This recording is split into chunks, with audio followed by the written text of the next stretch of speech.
Well, hello again. What's going on, Tom? How you doing? Doing all right, doing all right.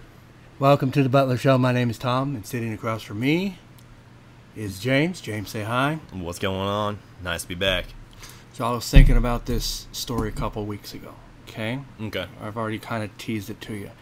But it's about the 72 virgins. So you know the whole when the Muslim jihadist does the suicide bombing thing, and then, you know, depending on how well that goes, he has 72 virgins waiting for him in heaven. Yeah.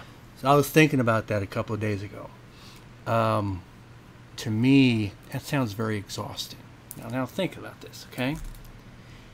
I know. 72 of them. Yeah, 72. So you got 72 women, hopefully for you, right? No dudes. So you got 72 women who don't know anything about sex. They don't know what to do. They don't know what feels good. They may have an idea, and you got to basically go through and kind of teach every single one of these people, every single one of these women, basically how to have sex. Oh. That sound like a good thing? No, that sounds like torture. That sounds terrible, doesn't it? So I was thinking, it's like if I was in that situation, I don't need 72 virgins. I need 5 or 10 of the sluttiest, big booby, the bubble ass. You know what I'm saying? Anime chicks or something. Yeah, I know how to. Mind you, this is not Maggie, not included.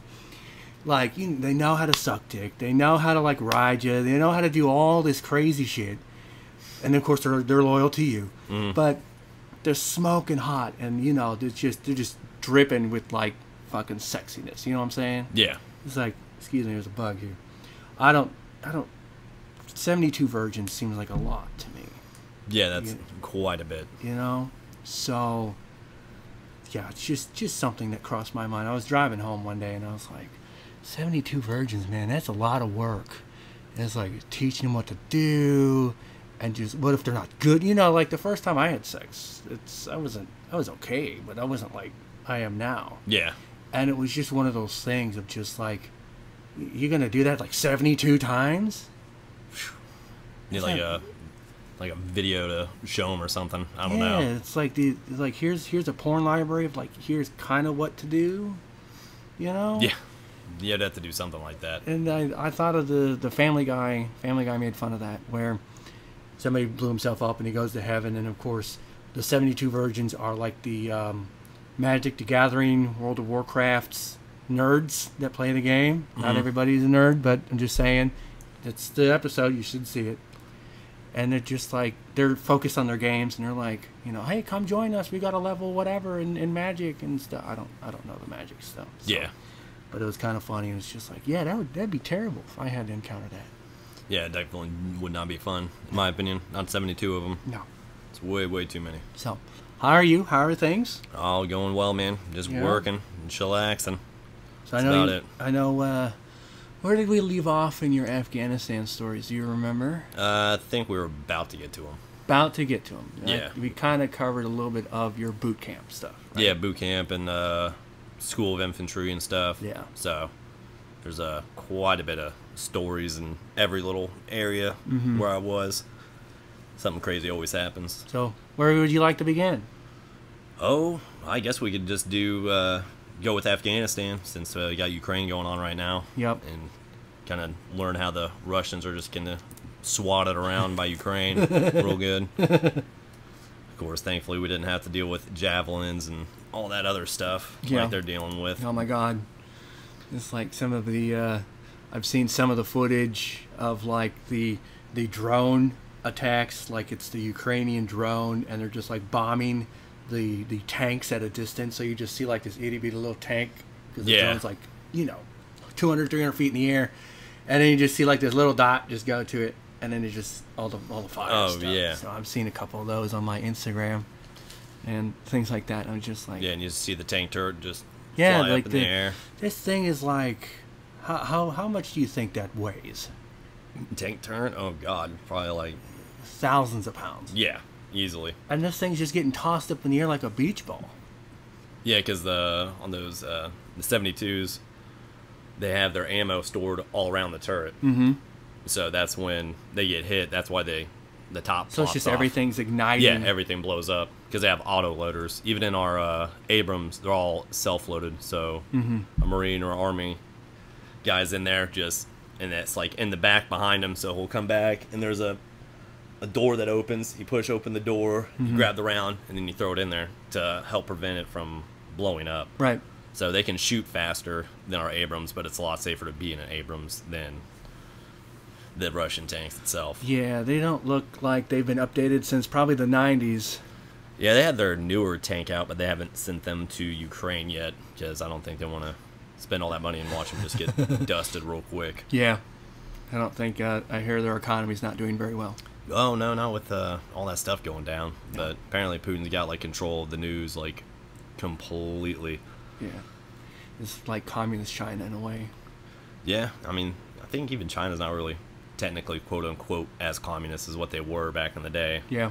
It's kind of weird, from what I understand. But thank God we just don't live there. Yeah, that'd be a little bit... Especially those winters in Russia. No way. Okay, so you got done with basic training. And you got all your gear. You're ready to go. You got all your guys ready. What's the next step? What was the next step for you? Oh, for me, I was in security forces, so I went to BSG in Virginia. So had to do schooling there for about, 2.5 months I was there. So pretty much like almost a year was like just training and everything from boot camp, SOI, then BSG. So once I was done with that, I went to Washington State up in Bangor, and that's where I did nuclear security for us. So nuclear security on the submarines and whatnot, you can actually go to Google Earth and type in Bangor and like see the subs and stuff. Cool. And they're massive things. Yeah, nuclear subs. So just did security with those for about a year and a half, and then my guys, we all got orders to North Carolina in Camp Lejeune. Okay. And so that's when we went to my unit was a 2-6. So they're taking you from like, where was the first stop? I was in Virginia. Virginia? And then all the way to Washington State, right? And then all the way back to North Carolina. Yep. Holy cow. Yeah, and some of the guys got put in, it all depends really what units are, because when you're there in security forces or anywhere else and you're transferring out, they'll always see like how many Marines are getting out here. Then they'll send you over there to help replace them. Okay. So that's why we got put on the East Coast. All right. And then, yeah, so we were 2nd Battalion, 6th Marines, and we were called Spartans. Like each unit has like a nickname and whatnot. I can kind of see it fitting for you and your group of guys. Yeah, well, what was crazy is the day I graduated boot camp was the day that 300 came out. So that was weird. Do they have like a list of nicknames to like label each little group of men that come over there, or was it just like? Oh, I mean like ourselves? Yeah. Oh no, like that was our unit name. So it was Spartans. It was kind of weird, but I was like, all right, whatever. So I'll rock with it. Okay. Yeah. So as soon as we got there, sounds fitting. Yeah, especially for what we went through near the end. And then, so then we figured out that we were going to deploy to Iraq, or not Iraq, good lord, Afghanistan. Yeah, they deployed to Iraq. And when we got there, they'd just recently gotten back from a MU, I believe. So MU, a Marine Expeditionary Unit. Yeah. So East Coast Marines, a MU is just like you get on a ship, and in a sense you just float around. So on the East Coast, you go to like Europe, Italy, Spain, and France, England.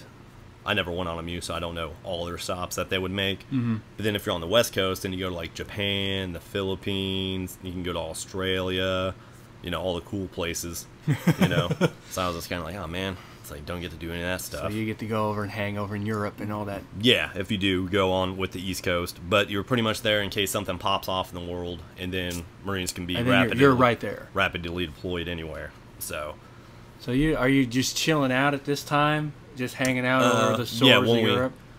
No. So I didn't do a MU. So they had just gotten back from one. Okay. They were telling us all these stories and stuff about crazy shit they got into in France and whatnot. Yeah. Apparently France was like a shit show from what I heard. Really? Yeah, just like people getting in trouble and doing stupid stuff. You know, you're on a boat for so long. Yeah. Seeing, like, in tight quarters all the time. Hijinks ensue, basically. Oh, yeah. So, when I got there, our main thing was that we were going to deploy to Afghanistan, but we had to wait for Congress to approve the troop surge in 2010. Kind of like what they did in Iraq. Yeah. So, they told us, like, hey, if this troop surge doesn't go through Congress or whatnot, we're not going to deploy to Afghanistan. But if it does, we're going. If it's not, we're going to go on another MEU. So we're like, okay. And that was like the one time in the barracks, like on all the floors, you can see everyone's door was open, like watching like the speech and everything come up, and then they approved it. And then we're just like, oh shit, we're going.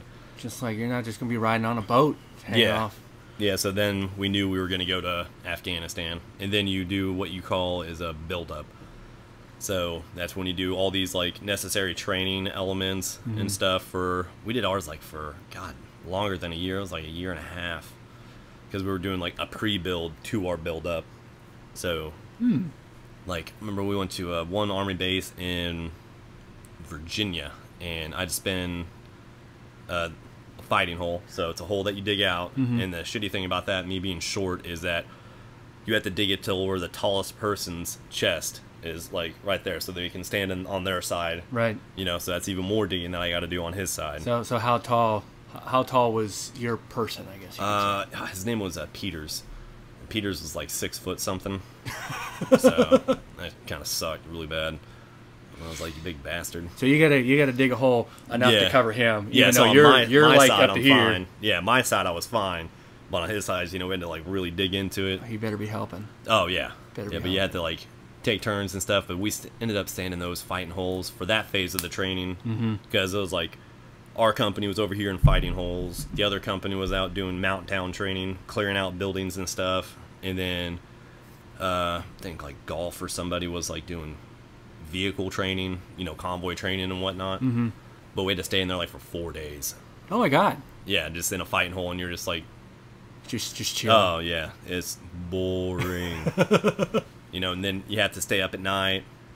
But then you like, so if you're like in your fighting hole, you have like your little notepad and stuff, and then you'll draw out like, say if like, you know, my fighting holes here, you know, this is my field of fire. Okay. You know, you have like a V that comes out, and then you'll write down like what's the longest, like there's a tree line, you know, 200 yards away, and you know, this is my field of view. And then you hand it to your team leader, and then he gathers all his, and so then he can write it all together. They can put out like a huge thing of like everyone's like drawings all in one. Kind of see who's like, this guy's got this view, and then the guy next to you has this view, and then the whole area is covered. Yeah.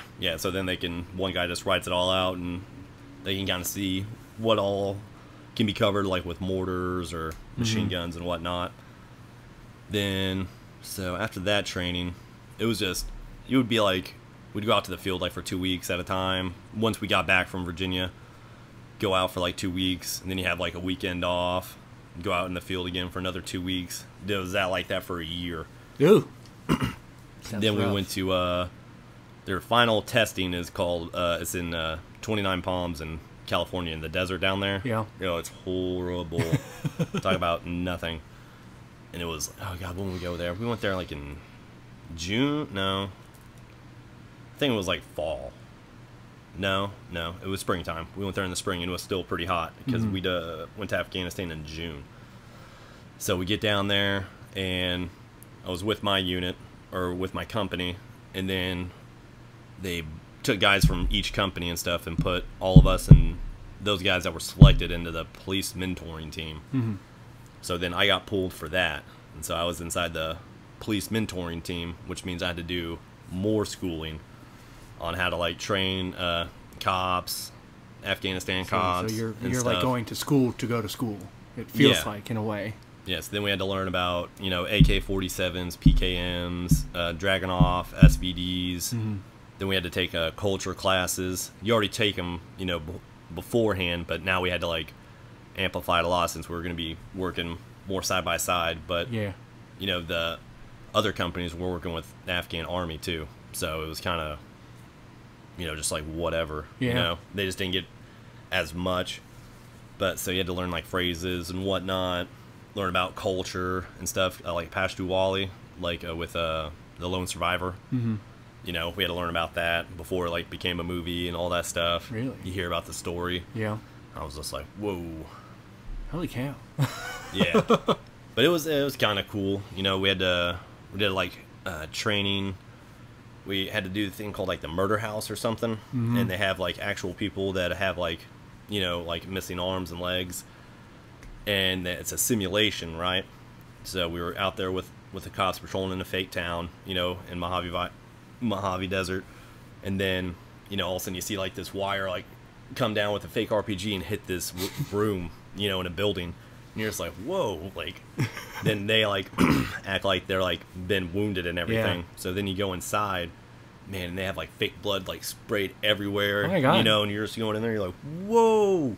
And then you got to find that person and, like, start, like, doing care and stuff. Yeah, like, if people are, like, about to pass out, you just, like, start rubbing their sternum mm-hmm. like this to keep them awake. You know, obviously it fucking, you know. Right. Doesn't feel great. But I think my buddy Alf, he, had one guy that had his leg missing, and like Alf was like just like trying to like put a tourniquet on him real fast and mm-hmm. stuff. You know, you just put like a tourniquet on, you know, like really cinch it down like you're supposed to. But then he was like, the guy was like, "Where's my leg?" And he was just like, "Dude, it's outside somewhere." And the guy was like, "What the fuck?" And just really started screaming. I was like, "Oh, bringing the realism to training." Oh yeah, so it was actually pretty cool. I mean, nothing like compared to like the real thing though. Right, right. Like the way like they were acting and everything, you know, people aren't, you know, comfortable when they're shot or anything like that. Oh, my arm is gone. Help me, please. Yeah. Yeah, it's not like, oh man, that sucks, you know. Yeah. Unless you're just in that much shock, then, you know, some people are just kind of like straight faced and then it's like, whoa. They're just like, yeah, you seem to got a leak here. Yeah. Yeah, you're leaking a lot of red fluids there, bud. Yeah. But so when we got done with that training, then we were ready to go to Marjah. And so that was the city that we were in. And 1-6 and 3-6, our sister units that were a part of us, mm-hmm. they were the initial ones to go in there and clear out the city. So you weren't the first wave in Marjah. You were what, probably the second. Yeah, the second. So we had to finish out the clearing process and everything. So they did the initial push inside of it, mm-hmm. got all the bases and stuff set up, and then we went in there and finished it out. Kind of mopped up, basically, after them. Yeah, they were still pretty well dug in, because when they were there, it was still pretty cold. So yeah, what time of year is this? They went in I think, December. Yeah, December or January, they went in, and then we were leaving them in June. Okay. So Marines, typically only do 6 months deployments. Mm-hmm. Army does that year deployments, and good Lord, I would not. No way. Not a year. You see that Restrepo or whatever? Mm-hmm. Yeah, and they had to, like, you go home, and all of a sudden you have to come back to that shit. And I was like, no way. Nah. It's like, I think I would just stay there the whole year. Just keep your mind right on it. Get it out of the way. Yeah. Yeah, I don't understand that whole year deployment stuff. That was just 6 months is more than enough time to get everything done, mm-hmm. in a sense. But you got any questions about it or anything? So you went in after the first wave went through Marjah, right? Yeah. So anything crazy happened while you were there? Like, I would think most of the gunfights, and I'm not sure if they would have booby traps or anything. Oh, yeah, they had. Like, is most of that clear at that point, and then you go in just like, you know, just round up the oddball guys, or however you want to phrase that? Oh no, they were still dug in there. They're still dug in? Yeah, there was like, I thought they said, I don't know if it's for sure or not, they had like 200 to 300 fighters still inside the city when we got there. Because the way they do it is they would sell all their drugs and stuff. Mm-hmm. So they had heroin and stuff, and they'd do that in the wintertime, is when that grows. And then they would grow all their marijuana and stuff in the summer. So 20%, from what I understood, that 20% of the world's heroin came from that city alone. Oh, gosh. Yeah, so that's why the Taliban didn't want to give up that city. Yeah. like before 1.6 and 3.6 pushed in, like they had like so many IEDs set up everywhere that different Taliban units were like running into IEDs and blowing themselves up. So it was just like, oh, and we knew we were like really gonna be in the shit because they showed a chart of like active combat and casualties and stuff, and then like in June when it was like just spiked up. So as soon as it was like warm and stuff, like the Taliban and they got all their drug money. Like they were like, all right, so like got all their ammo and everything. Seemed like they were more active during the summer. Yeah, you know, you don't want to be cold or anything. It's a lot easier to be hot, you know, not cold in the mornings and whatnot. So then, are you, when it peaked in June? Is that when you were going in? Yeah, that's when we landed. Great. Yeah, that's what we thought too. We're just like, okay, it's like awesome. Gonna be in for a fight here. You know, so then we get there and then you spend just a couple days with the guys you're replacing and everything. They'll just, you know, tell you it's like, all right, this is this guy you got to worry about, or this area is like where we've gotten in some stuff. So it was like we were with 1.6 Marines and there were mortarmen. I think there were 81s or something. And our mission that day was like, our battalion commander was going to talk to the richest guy there in Marjah, right? Because he has like holds all influence and sway. When you're rich somewhere, you're rich. Yeah, like you're the richest person in probably one of the poorest cities. Oh man, he had like those huge like containers and stuff. Yeah. Like that was like his walls and everything. Apparently shipping had like containers. Yeah, it was weird being there. Like when you first get there, it was like being like on Mars. It was just weird because they would always tell us, you know, because they can make pressure plates out of water bottles, you know. It's like, so be careful with water bottles. Like as soon as we got out of the main fob, all you saw was like water bottles everywhere. No, like on the road and stuff. And I was like, oh man. And, like those are the first patrol I ever went on. You know, I was just like really looking at my feet, you know, and just like really looking around, just sweating. You know, I was like, oh god. And then we go to this police checkpoint that they had. They had a police checkpoint in this side of the bazaar, and then in a police checkpoint on this side of the bazaar. Okay. So we went all the way to the one to the east. Yeah, hold on. Wait. North. Yeah, east. Okay. Went to the east. Had to remember which company was where. Do the math. Yeah. So we went over there before we went and did the mission for the security. And we get a call that says that someone set up a DFC IED somewhere in our vicinity in the field. What's DFC? A DFC is like a new version of their IED. It's called a directional fragmentation charge. That sounds terrible. Yeah, so they would shove anything like from ball bearings, rocks, needles, you know, rounds, you know, just whatever, and they would have like piano wire. So sometimes it would go like 1,000 yards, and they would just have someone set up another spot with a phone talking to the guy, and it's like, okay, pull it now. Oh gosh. And so you'd always have to be aware of like people with phones and stuff looking at you. Yeah. You know, so then you're just like, But it was in a field of straw, and it was in the morning, so all this dew was on there, and we were there with like some reservists that got there a little after 1.6, and they were like, yeah, so just watch out on the ground, you know, it glitters in the sun, but then it's straw and all the dew's on it, and so everything's glittering on the ground, and you're just like, whoa. It's like, I don't want to find this the hard way now. But like that was just because then you're like, I was like looking at buildings and stuff, because in urban environments, you know, you can be like shot at from up high, down low. You know, you have no idea where you can. So you got, not only you got people that's just armed and just trying to shoot you, but you also got like a bunch of civilians that they could be civilians, or they could be like kind of in the middle, where it's like they're not really shooting at you, but they're talking to somebody on the phone and they're trying to relay messages to somebody else. Yeah. So, and then you were just avoiding all the traps on the ground and just things to look for in general. And it's just, it's a lot of stuff to take in at once. Yeah, and you would always look for signs of like newer dirt or anything like that, or you'd see like a line that was in the middle of the road that'd go down to a ditch, you know, for like the wiring. Yeah, that'd be kind of suspicious. You know, or there was like a whole bunch of like a lollipop. Is this like you would see like this line that would just expand out, you know, like a bigger version of if you took like those old school lollipops, you know, and you see all the different just spirals out.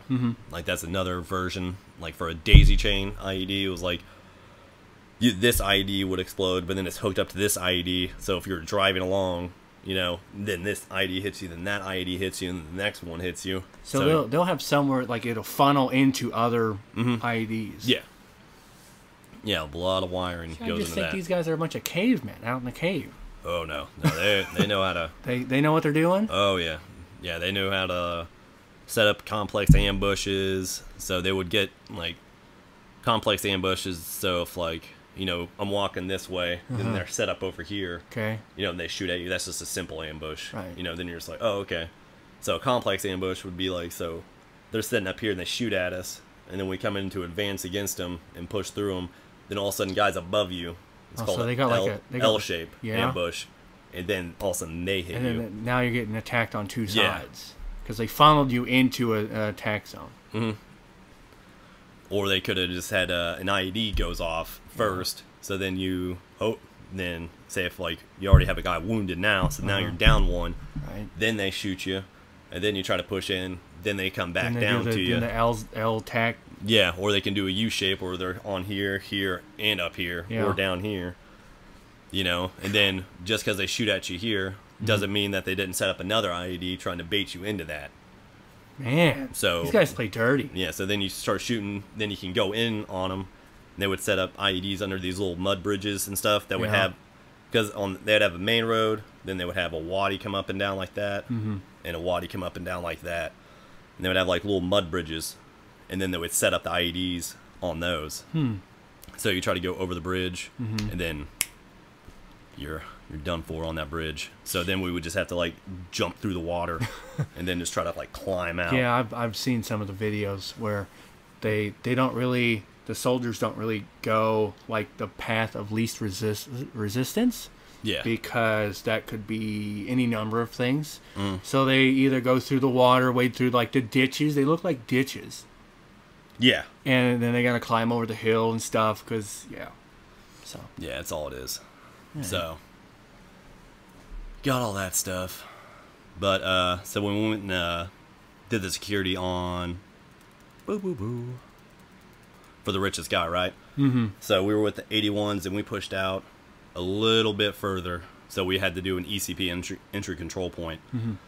So for a while there, we'd let people come through, and it was just, so it would be me and Alf all the way up here, and then the 81s were down here. Okay. So it was just two of us up there, two new guys. It was like our second or third patrol doing all that. Then they were like set up around this little hut over here, and then further on back was where the main meeting was happening. Okay. So we're out there for, good lord, like 3 hours. And then, me and Alf were sitting there talking. After a while, they said, all right, no one else comes through. But the last person to come through was this tall lady. She was like 6'3", 6'4". And since we're not, part of their culture or anything, we couldn't touch her or anything. Right. So I was like, good lord, you're huge. And I was like, all right, you're good. Like Amazon lady. Yeah. So then she had the full burqa on and everything. She went down, and then she came back right about like 30 minutes later. Didn't think anything of it. Okay. And so after like she left for a little bit, and me and Alf were just like, it's like, dude, man, how long we been here? And we're just like, I don't know, long enough to get shot at. Like as soon as that happened, then it just erupted onto us. But we were like by a wall, so we were like silhouetting ourselves for these guys. And you just hear like the rounds start coming in, and we like immediately just jumped into a ditch. And we just like jumped in there real quick. But like, at first you're just like, was I just shot at? Like, is that what just happened? And I like looked back behind me, and on the mud wall was like all dusty and stuff. Yeah. And I was like, whoa. Now, is that like your first experience? Yeah, that was the first time like I got lit up that way. Well, obviously, But I was just like, oh god. So then the 81 start hollering at us on the radios, and they're like, what's going on? I was like, yeah, we just got shot at. We don't know from where, But it was like from adjacent to us. So we're on the road looking this way, and they were over the field in a compound. Okay. There was like 4 of them that just like popped off on us. So then the meeting's over, and because they start getting contact on a different area, so we fall back, and we had these backpacks at the time. They were called Guardians, and they were used to block like red lights and stuff, like for garage door openers that would be used to like set off IEDs and whatnot, car alarms and whatnot. But it was so hot over there that they would shut down on us. Oh. So I had that at first on that patrol, and I'm like, like grab it and I like try to swing it on myself, and then all of a sudden like just like started getting lit up again. I was like standing by a tree where where everyone was at, and all of a sudden like these like little burnt limbs and stuff start falling down on my head and stuff, and I was like, oh my god. But then like 100 yards away, and I was like 75 yards away, like on the other side of a corner of a building, there was like 3 dudes and that tall chick that's really a dude. Oh, what? I was like, you dirty thing. Dude, and it was just like, we were all just like sitting there just aiming at each other and just shooting. But it was like a eye-opening experience. I was just like, oh my god. Like, so that was really, the tall chick in the burqa was really one of their tall minions. Yeah. Yeah, and then they had a guy that was on the opposite side of us on a phone. We didn't really understand why they would have that. Like a dude there with a phone, but he was giving them directions on like how many of us there were, you know, if they hit one of us. Yeah. You know, so they're always like just eyeing you up and everything. Man. So that was like the first firefight like I got into, and we like patrolled back, and I was just like, whoa, that's pretty gnarly. I was like, good lord. Did like, everybody make it okay out of that? Yeah, out of that one, yeah. We all did. I think we had some snipers. They got ambushed right outside the base, and he got like went through his like the side of his neck. It didn't hit like the jugular or anything. Yeah. But he had his sniper rifle like this when he was patrolling, apparently, from what I heard. And they like just came around, shot, and it like bounced off the barrel and like got him in the neck. Oh gosh. So he had to be medevaced like within the first like 30 days or something like that.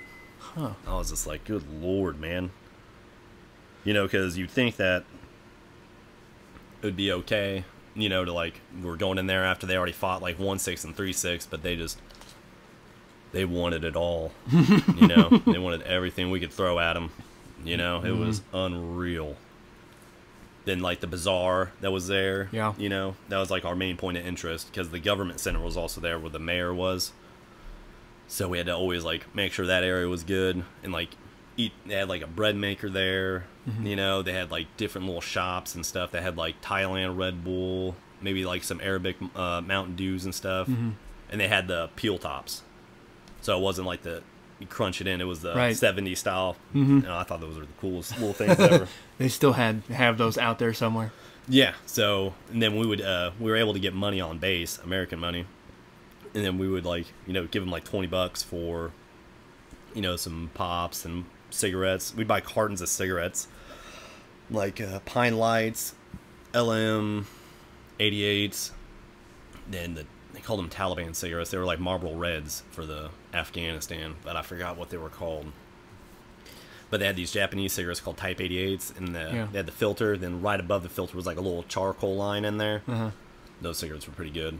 But the Pine Lights were like so like horrible for you. When we visited a British base one time, they banned them from their soldiers from smoking them. We were just like, dude, are you serious? Like, I'm smoking these? It's like, oh my gosh, like we're in a war zone and they're worried about cigarettes. Yeah, they're just like, nah, you're not smoking those. And they're just like, okay. But man, it was hot over there, like hot. Now, I'm curious, the rich guy that you talked about, just side note, did you know how much money he had? No, he was, I forgot what he did there, but the guy that was in control of all the heroin and stuff, he had like mansions there. Man. And like, he had like a golf company, had one of his mansions was one of their main fobs.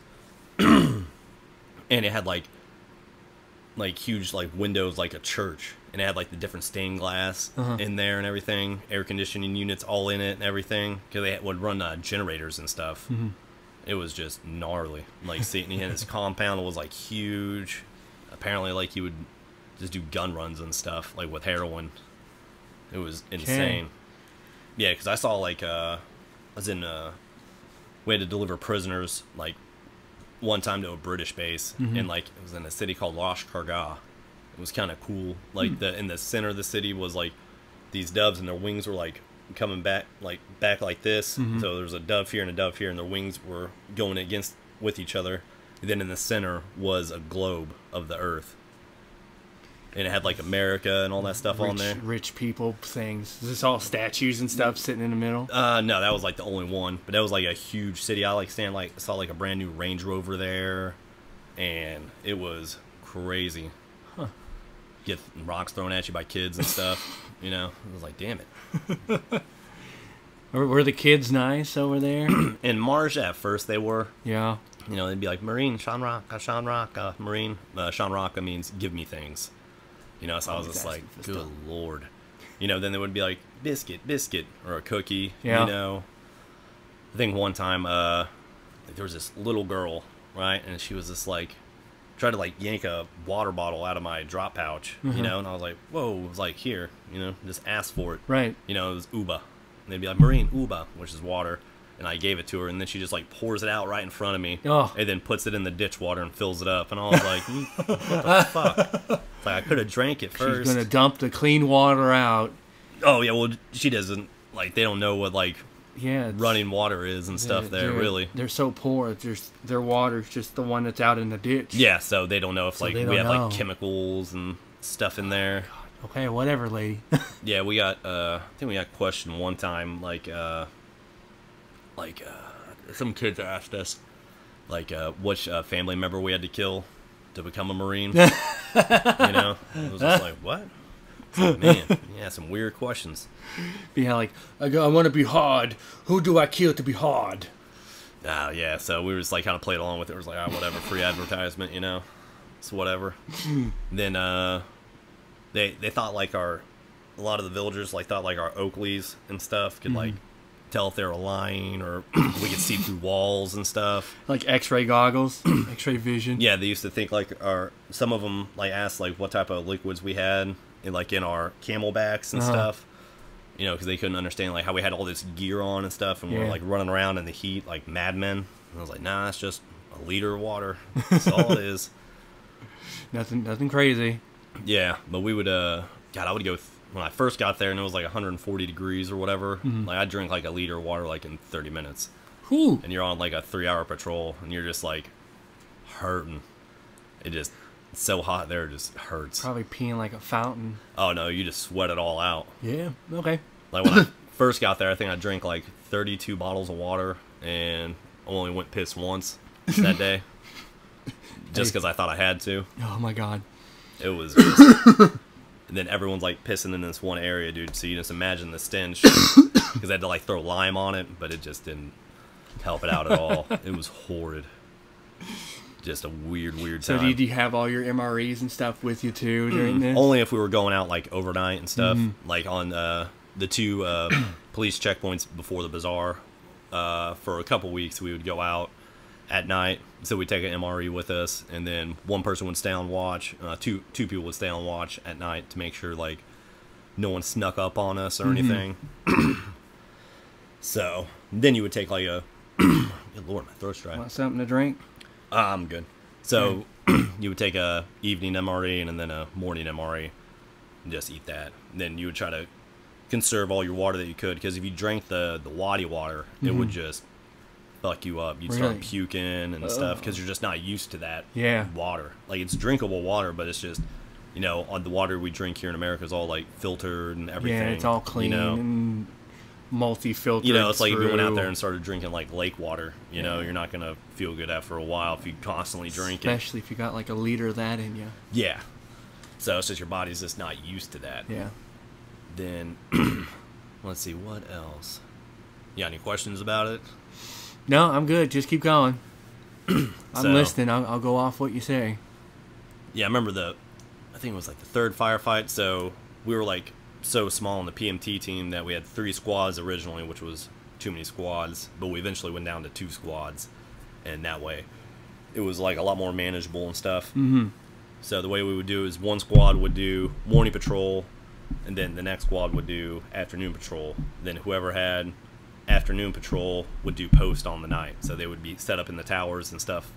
So it's just a rotation of squads. Yeah, so we would patrol like every single day, and then you would do security every other night, which was horrible.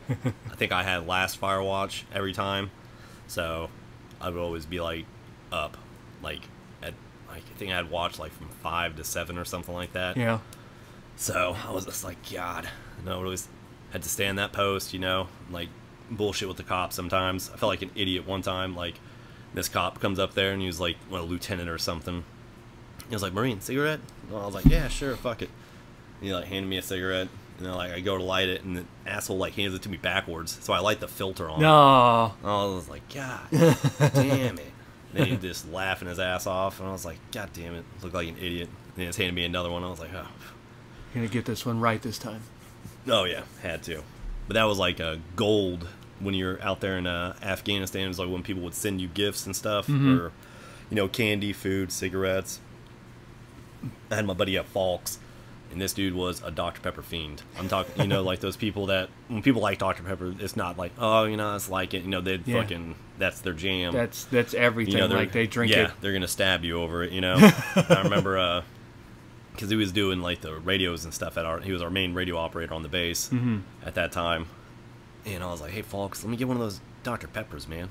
And he was like, well, I don't know, Scott, I only got a few of them. And I was like, dude, Falks, I might, that might be my last Dr. Pepper, I don't know what's gonna happen. And he was like, okay. And I was like, oh, thank God. I was like, give me that. So I thank him for that. Thank you, Falks, for the Dr. Pepper. But like you would, it was like prison style in a sense. Like we would get food and we'd be like, all right, I'll give you the Skittles for 2 packs of your cigarettes. You trade stuff for or it'd be like, hey man, you got those socks or cough drops, for like the winter time and stuff. Then it was like my mom and dad would always send me Rice Krispie treats, like a whole entire box. Yeah, and I would just like eat those like within like 4 hours, and just eat them all down.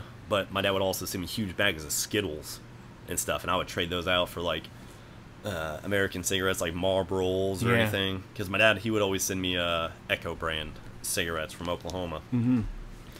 But you couldn't put that down on the postage. It would have to, because if you put that down on the postage, then the male Marines would steal it. Oh, yeah, dirty that's bastards. dumb. Yeah, that's so dumb. So you'd have to put like underwear and socks and all that, and stuff it underneath it.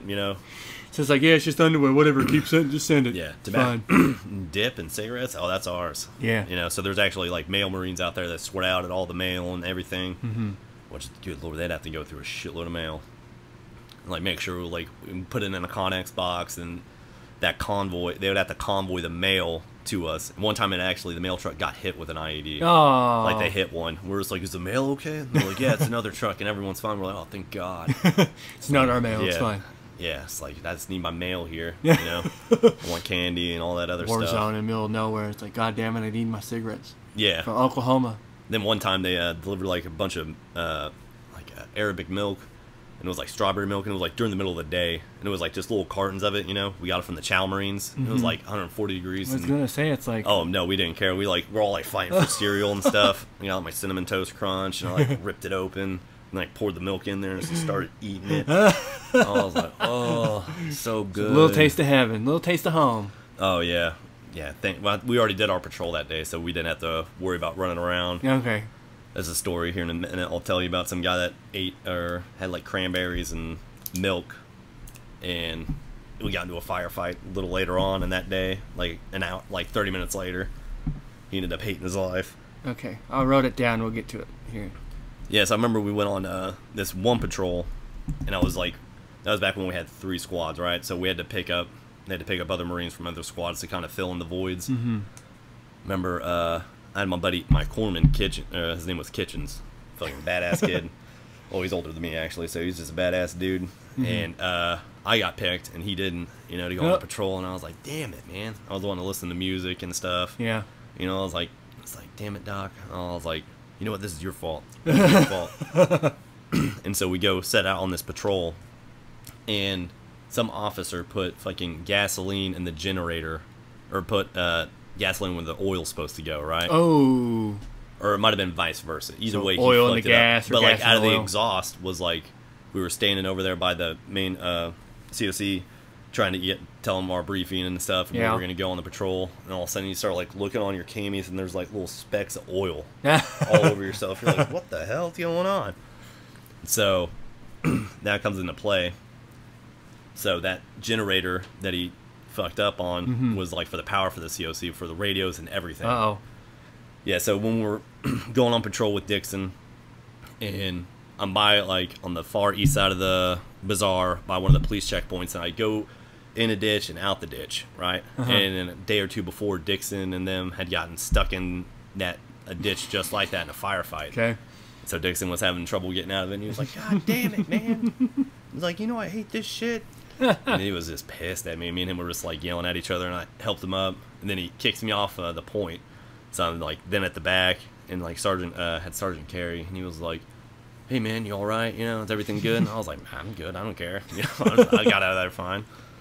But then, like, the comms go down, right? And then we're just like, so when comms go down, you go to the last checkpoint you were at or the closest one. Preferably the last checkpoint you were at, because that's, like, where you last radioed at. Right, and just kind of do, like, a regroup, basically, Yeah, kind of and see what's going on. Yeah, you don't want to get into anything crazy when radios are down. And so we go up to the police checkpoint, we're just kind of chilling there, and we see, like, this one guy, he had, like, what looked like an RPG, and he was just carrying on his shoulder, and he was just, like, walking into the bazaar, and we're just like, did that dude just have an RPG just strolling in here? And we're just like, yo, stop. And then he was like, oh, it's a pipe. And we're just like, oh my God, we're idiots. I'm like, damn it. It's like, all right, whatever, keep going.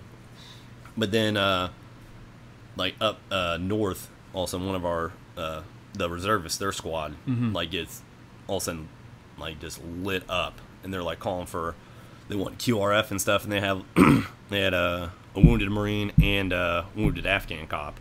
And we're just like, oh, shit. So then we have to go up north, but they couldn't call in for a CASEVAC, for a helicopter. For some odd reason, that the radio fucked up, or they didn't have it in their main radio. Huh. Because he had these big green radios that were able to contact the base, medevacs, Yeah. you know, air support. So if you needed a gun run or anything, you can call up that. And so we're, like, booking it just hard.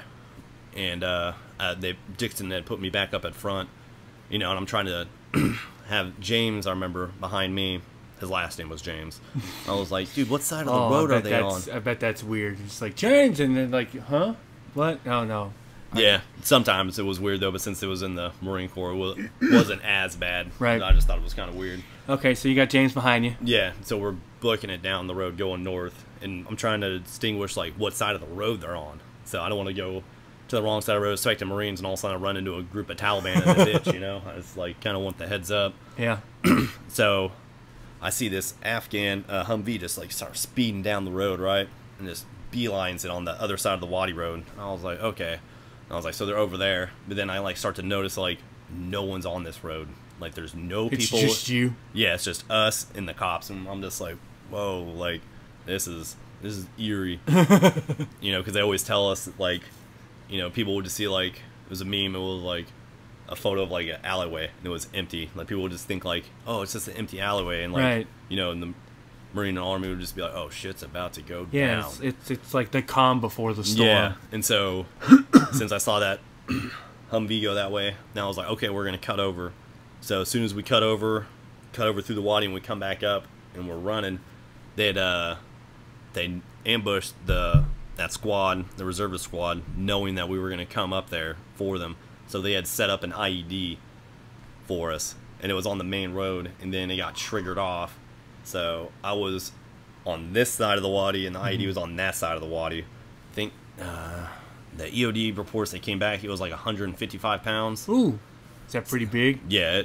It's pretty stonky? Yeah, it's loud as hell. Ooh. That's like, dude, I never...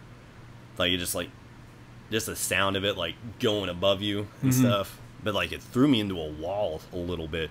So I was just, like, hit the wall, and I, like, came back down, and I was just, like, kind of, like, grabbed my face. I was like, the hell just happened, man? Like, oh, my God. Got all my limbs Yeah, still. and then you just start, like, as soon as, like, I hit the wall, then, like, the shrapnel started, like, hitting around us and stuff. I was just like, whoa. But then I looked back, and, like, James was, like, concussed. There was, like, a few other Marines that were just, like, face down on the ground. I was just like, whoa, dude, like, is everyone good? You know, trying to, like, holler back, you know, like, are we good? Are we good? And then Dixon was in charge, and I was like, Dixon, like, was that an IED or an RPG? You know, and he was like, oh, it was an IED, man. And I was like, oh my God, because it just rocked the shit out of us, you know. And then, you know, the Marines are still up north, still in a firefight, but then we just got hit with an IED. So then you're just like how many more are here between us and them? You know? So you're just like, whew. And then you just gotta like just grab your balls, man, and just be like, all right, we gotta keep going. Dust yourself off. Let's go. And that's what Dixon said, and he was like, man, fuck that shit. We're fucking going. And so we just fucking booked it up there, and we eventually got to them, and they were like stuck in this compound. And so you have to, you're like, Marines to your south, you know, and say how many number of Marines, and they're like, all right, come on. And so in case someone like tried to tag on to us, they pop up. Yeah. So then we had to go through there, and won't get in like too many details, but it was like a straight up fist fight for it all, you know. Because they were like in the adjacent ditch over across from us, and like in other buildings. And then we eventually like pushed them back. They fell back, and then we had a QRF come in with the MATVs and MRAPs and stuff. Thankfully, we told them to stop from going too far because we thought there was an IED like right by them, but it was like a little further on down the road. So they had like set up like they hit that squad with a DFC, and then they were waiting on either support from the south to come up, hit them with an IED, or come from the north and hit them with an IED. Yeah, so they got the whole place wired. Yeah, they would coordinate their attacks and stuff. And so I think they got fed faulty information because they were initially going to go try to set up an ambush on them trying to set up an ambush. But they got fed information, so then they were really going into their ambush. So it's just, stuff you had to, like, be aware of with that, like, getting fed. Like, some people would just work both sides of it. Yeah. Like, it was just, didn't know who to trust. Yeah, it's like, did you have any, like, basically like double agents that you met over there at any point? There was a few of them that I thought were like some of the cops and stuff. Yeah. It was just like, but just nothing. Like your gut was just like, something's not right with this guy. Yeah, some of them I was like didn't trust at all. But more or less all the cops were pretty good. We had this one cop commander named Rosie Hahn. He was a really good dude. But what was shitty at first is that we didn't have an interpreter. Oh. So we'd go on patrol with these cops and stuff and get into a firefight, and then you're just like, I don't know. But Rosie Holland could like speak a little bit of English, and I could kind of understand like what Pashto he was saying. Like we had to stop the Taliban from actually attacking a school we just got done built. So I was just like, wait, we're gonna fight over a school now? And we're just like, yeah. They're like, yeah. And so they set up. We had one patrol like come out front, and then my squad was stuck in the back. So they were just patrolling up. They would just go one side, come up, and just try to see if they could get the Taliban to shoot at them or just beat them head on. And so our goal was that if they got shot at here, we were gonna come here, across the wadi, get into the opposite field, and then come around them. Okay, and, like, kind of like get them, sneak up behind. Yeah, try to get them on the back or on the sides at least. And I was just thinking, I was like, are these guys like really that big of dickheads? They're gonna blow up a school, like. And I was just like, okay, it's whatever. They probably ain't getting nothing to happen. It's just intel, you know. But it was intel from Rosie Hahn. Like he knew everybody around Marjah. They would just call them up, be like, hey, the Taliban's here. Hey, they're here. We just like go out there and meet them or whatever. And so all of a sudden, shit starts popping off, and I was like, oh my god. So then I was like, now we really got to get shit and get. So I cross over, and there's a compound that my squad leader Barrett wanted me to go to, and like as soon as I get to that wall, and I just like turn the corner, just to, like I'm just kind of like peeking out like that, and then just crack. Oh, there's a round right by my face, and I'm like, fuck, man. So they were set up on that side. I was just like, you got to be shitting me. We got to battle them out through here.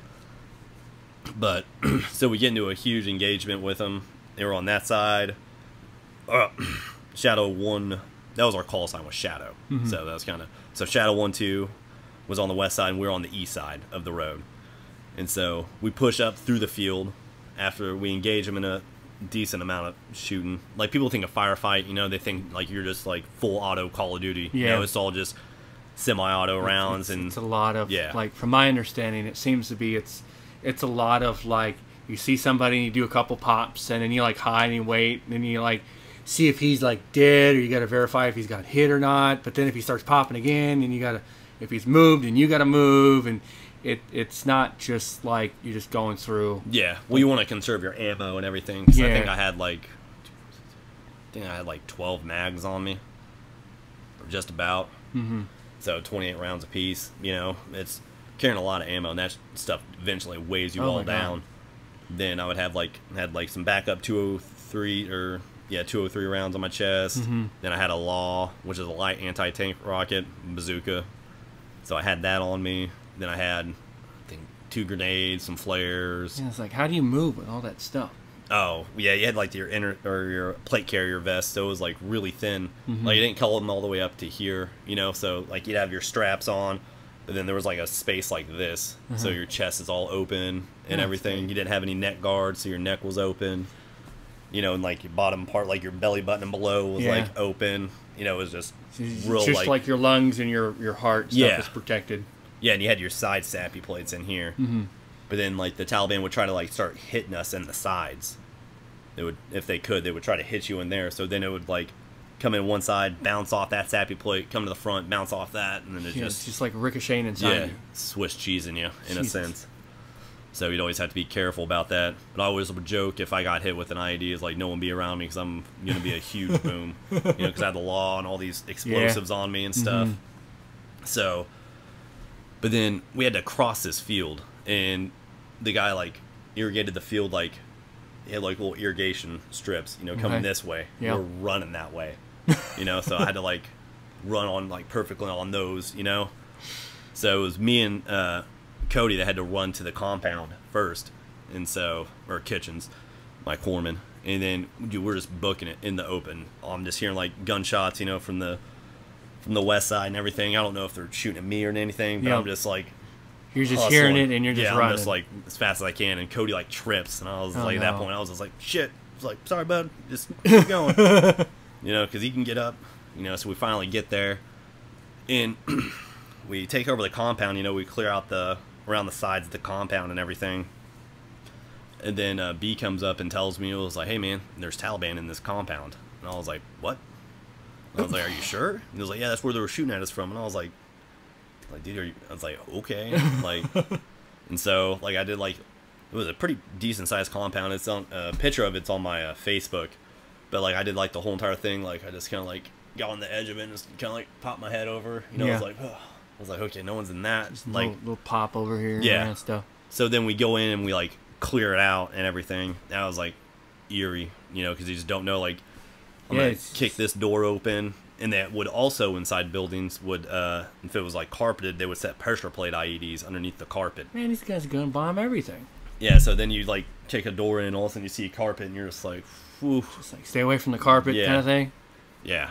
So, and then, like, their stairways were, like, really tiny, you know? And it was just eerie. Like, thankfully, we wasn't, like, house to house. It was house to house fighting in some aspects, but it would be, like, we're in this house and they're in that house, and we'd just be like shooting it out. And you just work your way to the other one. Yeah, try to work yourself to that one, and then as soon as you would get in that one, take care of that, then they would shoot at you again, and then bait you into something else. So you're always like thinking of like, what are they gonna do? How are they gonna do it? What's the next move that they're gonna try to implement and try to either get you to come out or try to like keep you in, and then they're gonna like try to funnel you a different direction. And yeah. Yeah. And they know the whole terrain too. It's just kind of like what Russia's going through with Ukraine, is that none of those guys know the area. Like, you know, Ukrainians, they know this. It's their neighborhoods. Yeah. So they know every nook and cranny. Yeah, that's why I try to tell, like, if there was a bunch of Russian or Chinese troops around, you know, like in your neighborhood, like that person, he might know maps and stuff, but he doesn't know like all the nooks and crannies of everywhere. Like I know all the, like in my old neighborhood, I know all the hiding places, and I know like all the ditches and where houses are and stuff. And all they got is like a road map. Maybe GPS. And it'll take them a while. It took us a while, like 3 months, 2.5, 3 months of constant patrolling around, and then we finally kind of got an idea of the place. Yeah, started learning where everything was and what to do. But like when you're first there, it's just a fucking guessing game. You know, you're just looking at your topographical map, you know, and you're just like, shit, I think that's all right. But then they build up these mud walls and stuff in like days, you know, and your fucking map's like from a month ago, and you're like, well, this wall's not supposed to be here, but it is. Like, I think we're here. You know, they would also, in that firefight, you know, we eventually pushed them all the way into Fox Company, and I think Fox company took him out from there later on. Mm-hmm. Because it was just a constant, like, that was like a 4 or 5 hour firefight. So it was just constant. That was when, oh yeah, that was the same fight. So Shadow 1-2 pulled back, and then we kept pushing up and just checking everything. Mm-hmm. And I think it was Church and Mansour up in this mosque, like on the compound of one. And all of a sudden we got engaged again by him. No, it was Mansour and Alf. And then all of a sudden we just hear on the radio after the little firefight burst comes out, we just hear like, oh, Alf is hit in the head. We're just like, whoa, what? Oh, God. And I was like, shit, we got to get over there. And so they're only like 75 yards away. Uh-huh. No, they're like 30. But we like finally get up there, and Alf is like just, it hit his helmet on the corner. So it ricocheted, but it like knocked him stupid. Oh, gosh. You know, and he was just like, dude, what's going on? And we're just like, oh my God, dude. And I like took my glove off and put it on the, and I was like, dude, shit, that's hot. And he was like, what's going on? And we're like, you're good, dude. And he like, 5 minutes later, he was fucking fine. You know, but because Mansour was like shooting at them, and then like, he was like, yeah, Alf shot in the head. Oh, and God. Just like, what? I bet that was scary for like a couple seconds. Yeah, we're just like, dude. Fuck? You know, it's like just be a little bit more technically, yes, he was hit in the head, but not like what I thought he was. He's hurt, but like it hit his helmet, and he's just like knocked out for a moment. Yeah. He doesn't know where he's at right now. Because when you hear that on the radio, I just imagine just like his, you know, head's ringing, gone and stuff. It's just like, no. Yeah, you're just like automatically think the worst, and you're just like, holy shit. It's like, no, he's just being dumb. It ricocheted off his helmet. He's fine. Yeah, it's like, ugh. Did he have like a dent in his helmet? Yeah, it took out like a little, because it was like had a little lip over for our ears and stuff, and it like hit right there. So it like full force, like chunked him a little bit, like jerked his head around. Mm-hmm. But other than that, he was good. Yeah. You know, then it like got back to Camp Lejeune somehow that he'd like been wounded in the head, you know. So he always had to deal with stories like that. But yeah, and there was like cool people in the bazaar. You know, there was a guy that made bread all the time. Mm-hmm. That was like some of the best bread, really, you know, on earth. It was a stone oven bread. Yeah. Oh man, delicious bread. Now we had I wrote it down. Cranberries and milk guy. Oh, you remember? Yeah. Okay. Yeah. So it was getting. We had to go to the reservist little their fob that was at the government center one morning before we did a patrol to pick up the police. So we go up there and we're like, hey man, can we get breakfast? And they're like, oh no man, I can just give you this, but you have to wait till everyone else eats. You know, and we're just like, dude, we're about to go on patrol. We just want some food. Yeah. You know, we'll give you some more later. And they're like, nah, that's not happening. And I was like really pissed. I was hungry. And I was like, okay, fuck it, whatever, dude. And so we get the police, and then we go on patrol. And Alf, like, they offers like, you know, cranberries and milk and stuff. Mm-hmm. And so we were going on patrol, and we passed by our main fob. We're going down, and then I see this car coming down. And at this time, people were registering to vote for the upcoming election. Okay. And so this car was coming down. And my squad leader was like, hey, Scott, tell the cops Talashi with the car. And I was like, Talashi? Like, I looked back and I was like, what the fuck is Talashi? He was like, it means search, god damn it. And I was like, oh, okay. And I like look back, and this car all of a sudden hits its brakes, and it's like screeching like towards us. And I was like, the fuck's going on with this? All of a sudden, just a fucking ambush erupts, dude, on my right. And that was the closest. They were like 20 yards away from me, 15 yards away from me. I mean, it was just like the loudest fucking machine gun fire I've ever heard. Mm-hmm. You know, because like that car screeches as soon as it comes to a stop. He just like lets it rip just into us. Unloads. Yeah, so we shot G, my dog handler, like right through the thigh. But like the way he like fell in the waddy ditch, I thought he was like gone. Yeah. I was like, oh my god. And so we're just like shooting it out, like just. It's like we're trading punches in this essence, you know? I'm just like fucking dumping rounds, and then Goddard still hit, though, but he's like on the ditch, you know, just like shooting back into him. And we're just like, dude. But then the Taliban is also shooting through the car to hit us. And thankfully, the family got out, you know, but then they're coming out, and then like they also had their version of Russian 203s, with, like the underbarrel grenade launchers. Yeah. So they shot some at the car, and then fucking, dude, it was just pure chaos, I tell you. But our squad got split in half, so because when you're doing a patrol, you're coming down the line. So I was here and Goddard was here. We're running dual point. It's just a staggered line. Then the next person's here and then down here. Okay. So one half was on this side of the wadi, Yeah. and the other half was on this side. And we're just like, so I was on the half that had the Taliban on there that I knew of. You know, I was just like, oh my God, like we gotta cross this We bridge. gotta get to the other side. Yeah, we gotta cross over and see if we can get them. You know, so you know, I tell Alf, and I was like, all right, Alf, like go over. You know, let's cross the wadi and try to get into them. So he jumps over, and I was like, I see the wadi water and stuff, and I was like, I see the bridge, and I was like, fuck it, I'll take the bridge. And I was like, ran over there, even though I know it could have been triggered. I was like, whatever. Yeah. Let's keep my feet dry for a little bit. You know, because it was so hot over there. When even if you did get wet, then you would dry off. Yeah. Like, within 30 minutes. It was the craziest stuff ever. Huh. And so after we cross over, so they're like in this opening here, and there was a building right here, and then an alleyway that went here. Okay. And so I was like, went down this initial alleyway to try to come around them, but then they had like for some odd reason this huge wall, you know, right there, and I was like, damn it! It was like too big for us to even like try to attempt Try to jump over. you know, because you don't want to just throw one guy over there, and Right. you know, And then he's by himself. yeah, then you land in like you got three. two guys by yourself. You know, Yeah, depending you on how land in you- between like three Taliban, you know, and you're just like, whoa, please don't take me. So our squad leader Barrett finally comes over there. He's able to get over there to us. So leaving out like a lot of the other details and stuff, but we get over there, and so we're stacked up on this wall, man, and my nerves are just like through the roof, you know. And we're just like, okay, all right. So me and him and Alf cut over down that alleyway, and we're coming through and scanning it out. And then there was this little building with a window probably the size of your TV, and we're like walking over there. All of a sudden he was like, holy shit. He's like, just saw something that's perturbed him. He was like trying to like scoot back, but he like fucking slipped, and he was like, dude, there's a PKM in the window. And we're just like, what? Me and Alf just like initially just like started lighting up that window, just with everything we had. And then B, he had the 203, man. He was a sniper with that thing. He could hit anything. But he just like steps back and goes, shoots it through the window and just boom, like into the building, but no boom. No boom. Yeah, because it has to make 14 rotations in order to arm itself. Ah. So it didn't hit enough rotations for it to arm. So it was just stuck on the wall in there. And so, well, we call medevac for Goddard and everything.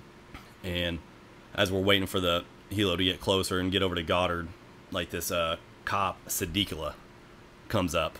And he, like, we tell the cops to go inside the building, you know, check it out, you know. And they go in there, and he, like, Siddiqua comes out, but he has the 203 in his hand, right? And he's just like, Marine good? No good? And I was like, holy shit, no, that is no good, Siddiqua. That is no fucking good. He's like, oh, no good? And just throws it. And I was like, oh my God, no. I was like, this is how I'm going out. Fucking Siddiqua, fucking... Grab our own 203. Yeah, just use it against us. And he just throws it, and I'm just like, oh my God. And didn't go boom dude. after he no, threw it. thank God. It would have took us. It would have took us. Yeah, it has like a 5-meter kill radius and a 15 to 25-meter wound-in radius. So we all would have took some shrapnel in there from that fool. You guys would have ate that one. Oh, yeah, but I was just like, no good. And he was like, oh, just throws it, you know, just not realizing what the hell he has in his hands. And I was like, Jesus Christ. I was like, dude, that's going to be, killed me, man. But anyhow, so after Goddard gets in the helicopter, he gets going to Bagram or something, and all of a sudden Alf is just like, he's like, man, I don't feel so good, you know. And I was like, why? Because we thought we like shot a few of them, so we were trying to look for the Taliban that we got, and all of a sudden he's just like, starts puking, and I thought like he was puking blood at first because it was all red. Oh no! But he had drank the milk and ate all those cranberries, puking it all up in the middle of the road. And I was like, "Oh my God!" And I'm like, "Are you on your period or something now?" Like, Jesus. He was like, "Dude, I shouldn't have had those cranberries and milk." I was like, "Obviously, dude." Oh my God! He's like, "I know you're hungry though, but sweet Jesus." Ugh. Especially during the summer. Yeah, like I felt bad for him because you imagine how horrible his stomach was cramping during all that, dude. And he was our saw gunner too, so he had all that weight on him. Dude, I was just like, ooh. Bad choice for food. Oh, yeah. Yeah, but we ended up, like, not finding any of them. So, it was always weird. Like, you felt like you'd get some of them, but then... Then they'd be gone. Yeah. Like ghosts, almost. Yeah, it's kind of like the 13th Warrior. Have you seen that movie? I have not, but I know what it's about. Yeah, so like they come in the mist and all of a sudden they drag their dead off. And then that's it. Yeah, they said they would have like murder holes and stuff because like dude, there was sometimes you're just like, no way. Yeah, did that nobody could have survived that. Yeah. Did you ever find any of those? No, I think, God, who did? I don't know if it was Golf or Fox, or it might have been 2-9, the unit that replaced 3-6. I think they found like holes, like, you know, from like Viet Cong style holes. Yeah, they just fill it with bodies. Yeah, or not bodies. They were just like, they would be like inside a compound, and then it would like end up outside in a field. So, you know, on those, like, short people would just automatically get screwed into it, you know, and have to go in there, you know, and then they end up in some compound, and we're like, whoa. Oh, yeah. Little tunnels and stuff. Yeah, no way. I would not have done that. Not at all. Not at all, sir. Well, we've been recording for 1 hour and 10 minutes. Oh, there we go. So, would you like to add anything else for this show? You want to save some for another show? Yeah, we can always save it for another show, dude. Okay. Definitely. Alrighty. Well, thank you for listening. Thank you for watching the Butler Show. James, always a pleasure having you here. Thank you, thank you. And we will do another one. Not sure exactly when or what time, but we're going to focus a little bit more on quality than quantity. So, always. Hope you guys enjoy it. And once again, thanks, James, for coming on. Oh, yeah. Share some more stories. Thank you all for listening. And I will see you guys later. Have a good evening.